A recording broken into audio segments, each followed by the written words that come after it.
Hey guys, and welcome back. Today I want to show you how to make the best possible roads for your Roblox game. Now, there's a couple things I want to preface before we make this video. About 2 years ago, I had no idea what I was talking about when it comes to making roads for Roblox games, and I feel like even 1 year ago, heck, maybe even 6 months ago, I still didn't quite grasp how important it was to have good roads in your game. Let me give a couple examples here. This is called My Bike Life. It's my current project that's honestly been a dream to make a reality for a very long time, and I keep changing it and making it better for myself and the players. But one thing I've learned a lot in this process is how to make better roads. If we jump back 2.5 to 3 years ago, this was the map for My Bike Life, my first ever attempt at more of an open world driving type map, and look at this.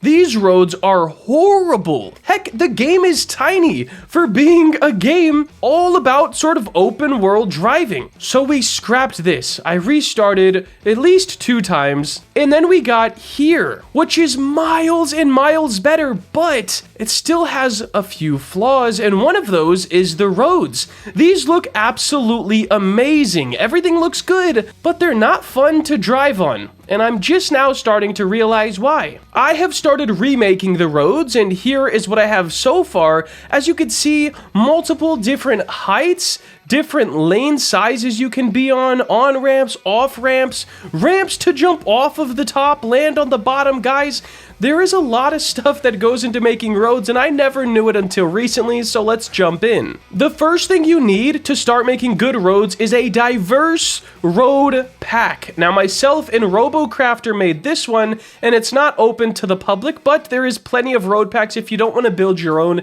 in the toolbox. I would recommend building your own, especially if you're going for like a more quality type game, but you want to have every type of road section. No passing zones, 3 lanes, 2 lanes, 1 lane, sidewalks, no sidewalks, grass in the middle, decals on the road. There's so many options, and that is one thing that's so important, and I completely missed out on it on the current roads in the Dream game. This game looks amazing, but every road across the entirety of the map is the same width, the same decals on the road, the same things going on, and that makes it very boring the longer you play. Now that we've talked about why getting roads right is important, let's get into actually making the roads. I'm sorry that the intro of that was a bit long, but I feel like it was very needed. So we can grab one of our road pieces. We'll do Control D to duplicate it.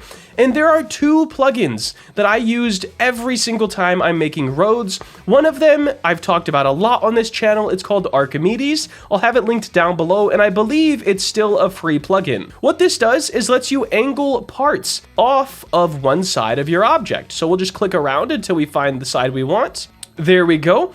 And now we can change our angle of this. So let's say we want to go out just a little bit. So our road's going to turn a little this way. We'll render it. And right now there's still this bug with Archimedes. So it is a little bit annoying to use, but I don't think there's a better plugin than this one.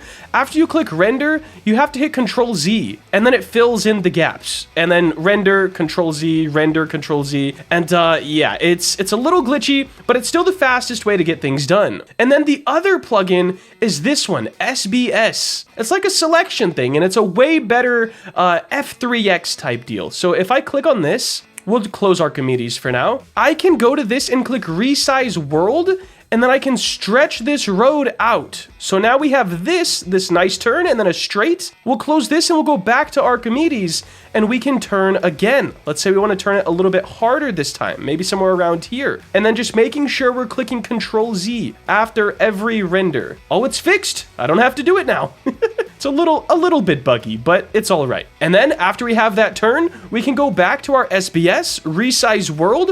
We'll move that out a little bit. Close that. We can relaunch Archimedes. If we want to come down here to auto resize, we can clear attributes, and now it's going to be the same size as the one that we just selected. So now we have this road size, and we can render. I have to control Z again. We can flip axis and then render a few times that way. And there will be some small imperfections that you have to come through and fix up, but it's still a lot better than manually placing all of these parts. Now let's say after this small turn over here, we wanted to go up. All we have to do is click pitch instead of yaw. We'll flip axis so it's going up, and we will swap sides, and we'll have to flip axis again. And now we can make the roads go up.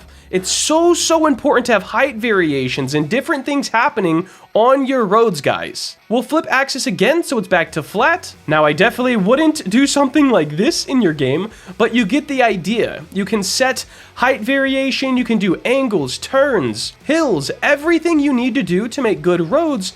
You could do with this plugin, well, with these two plugins. And as always, guys, the more time you spend on something, the better it's going to turn out. So let's delete this so it's not in my workspace. And heck, even this road, I've built twice. This was the first time I did it, and everything was way too big, drawn out, and felt very unnatural to play, so I redid it again with my friend Robo, and here we are. Things are sick. Another thing that really helps when you're making roads on Roblox is go to some of your favorite games and just play them for a while. If you're driving around a game and you find a spot that was just super satisfying, try to rebuild that spot, but with your own road style and your own sort of a twist, but use that base idea because you already know it's fun. Roads in Roblox games are not just an asset to take up space, guys. These are the core of a driving game. This is what makes players want to come back, or what makes players want to stay in and actually keep driving around. I've learned so much over the past 2 years, and number one, look at this highway in my dream game. There's two massive problems with it that I'm fixing now. Number one, in real life, when you're merging on or off of a highway,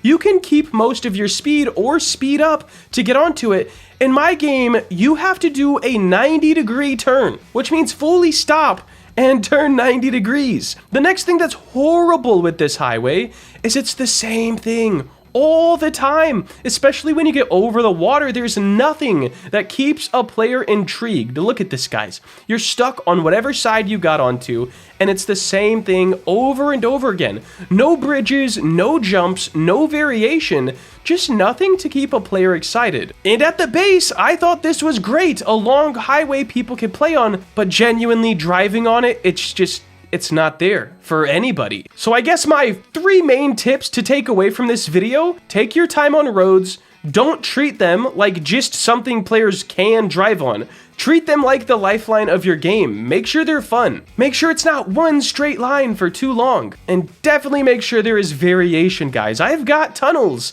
I have stuff in this game. I've got turns. But the height variation's just not there. We have this hill, and then we're on flat roads forever, once again. So yes, this does mean, for all the fans of this channel that have been watching for the 2 years I've been working on this game, I'm redoing it again, which some people might not be excited about, but trust me, every time I redo it, it's worth it. I've learned so much, the team has learned so much, and we will bring the highest quality motorcycle stunting game to Roblox. That's my side tangent. Guys, I hope this did help you out. The 2 plugins you need are right here and right here. I'll have those linked down below. I do believe both of them are free, and if you don't feel like building a road pack like this, you could probably find a decent one in the toolbox and then add your own colors and textures to it. Anyways, I think that's all we needed to say to touch on roads. I guess one more thing, the small assets matter. The little things on the side, the arrows for turning lanes, like this. This little decal, it matters. The stoplights, the stop signs, the manhole covers. Guys, all the little details matter so much. I don't even have them on this just yet, but I'm getting there. Now, that will wrap up today's video. If you did enjoy and you want to see more content like this, please make sure to like, comment, and subscribe. Have a great day. Later.